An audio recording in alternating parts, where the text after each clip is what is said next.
Est-ce que vous aimez les conventions? Je m'appelle Lucille et je suis prof de français. J'aide les gens à apprendre ou à reprendre en fait leur apprentissage du français. Et aujourd'hui, pour cette première vidéo YouTube, j'avais envie un petit peu de vous parler des conventions en France particulièrement.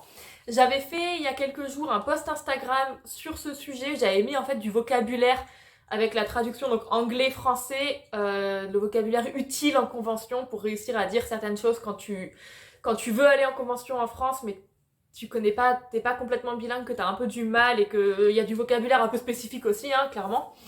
Donc du coup, je vous mettrai quand même en lien, en description le lien de ce post Instagram, mais j'avais envie de vous refaire une petite vidéo pour développer un petit peu certains points.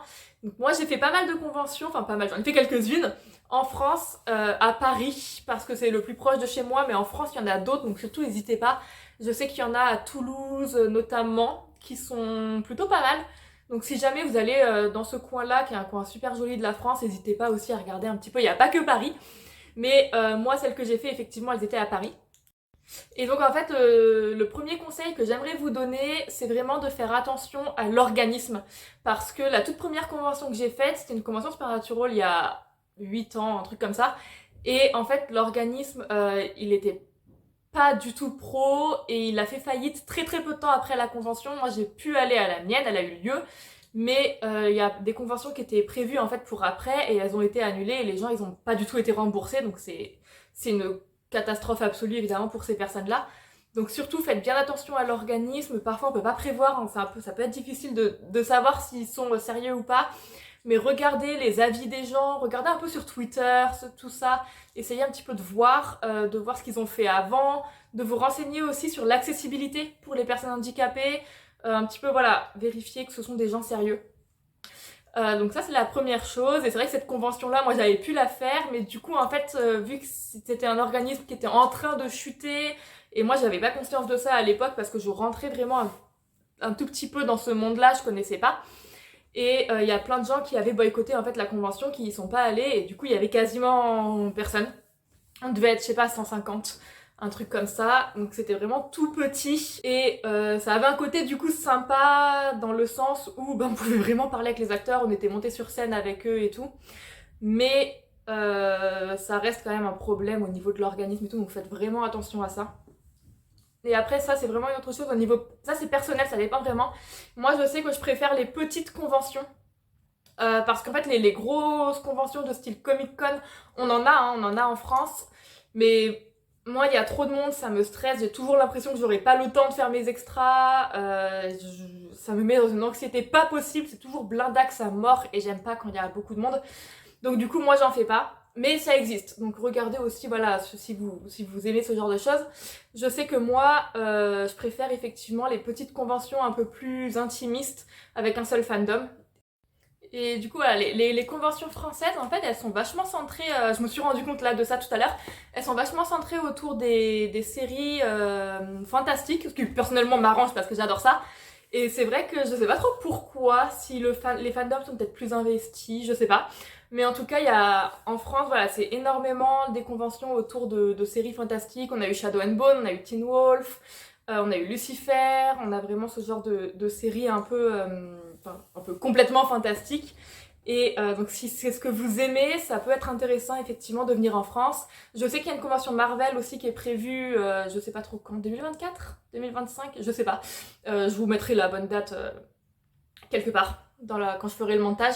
Mais il y a une Marvel aussi qui est prévue. Enfin voilà, on est vraiment sur des univers fantastiques en France, ce qui est assez intéressant parce que le fantastique en France a émergé assez tard. Ça existait depuis très très longtemps, hein. Ça j'en avais parlé dans une newsletter, pour ceux un petit peu qui sont dans la newsletter, vous reconnaîtrez laquelle, où j'avais expliqué que voilà, le fantastique en France a mis très longtemps à être reconnu, que même par exemple le Seigneur des Anneaux, Lord of the Rings, il a été traduit très très très très tard par rapport aux autres pays européens, parce que en France il n'y avait pas un engouement, c'était pas très bien reconnu, et qu'en fait c'est les communautés de nerds et de geeks qui se sont rassemblés parce qu'ils voulaient se voir et tout, ils voulaient faire des trucs sympas, ils ont fait des festivals, des machins, et ça a commencé à prendre plus d'ampleur, et c'est eux en fait qui ont aussi créé leur propre maison d'édition pour pouvoir être publiés.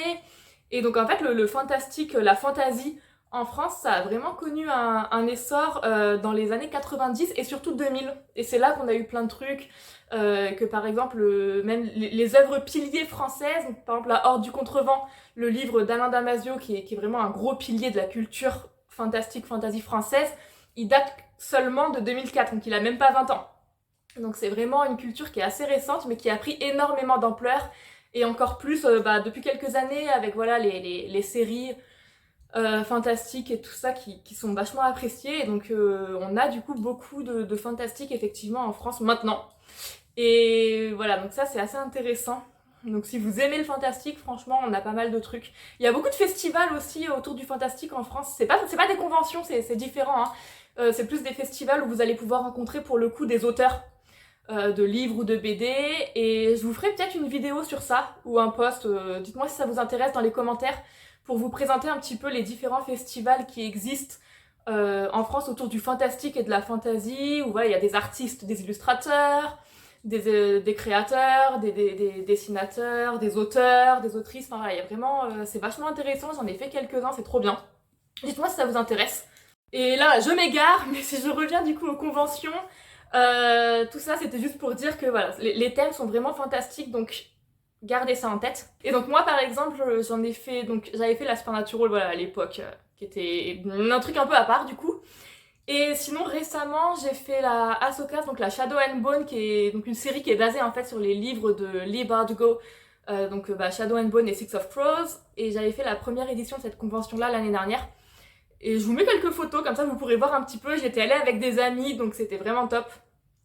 C'était vraiment génial. Je préfère quand même... J'ai fait aussi... Après j'ai fait la Lucifer où j'y suis allée seule. Et la Supernatural j'étais allée seule aussi. C'est différent, j'aime bien les deux, mais c'est vrai que si je devais aller dans un pays étranger, je sais pas si j'irais seule. En Angleterre peut-être, à Londres, parce que je connais la ville, je parle anglais, donc je pense que j'aurais pas trop de stress, mais je sais pas, si je devais aller par exemple à la convention en Allemagne ou quelque chose comme ça, je pense que j'irais pas toute seule. Ça me met de l'anxiété rien que d'y penser. Donc voilà, je sais pas vous, peut-être que vous aimez bien faire les trucs tout seul dans les pays étrangers, sinon peut-être vous pouvez organiser avec des amis et tout. Mais en tout cas, en France, je sais pas trop comment ça se passe dans les autres pays, mais il y a ce système plutôt sympa où quand tu prends une photo duo ou photo de groupe, tu peux être à deux, donc tu peux être avec un ami sur ta photo, même si t'as qu'un seul ticket. Donc ça c'est plutôt cool, donc c'est comme ça par exemple qu'on a fait certaines photos, pareil je vous mettrai. À un moment donné, je sais pas trop comment je vais faire le montage, il y aura des photos.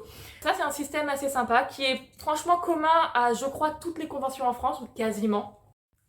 Après un autre truc aussi, alors moi c'est vrai que voilà, les conventions que j'ai faites c'était vraiment sur un seul fandom, donc c'est aussi plus facile de se positionner parce qu'on sait qu'il y aura forcément des gens qu'on aime bien.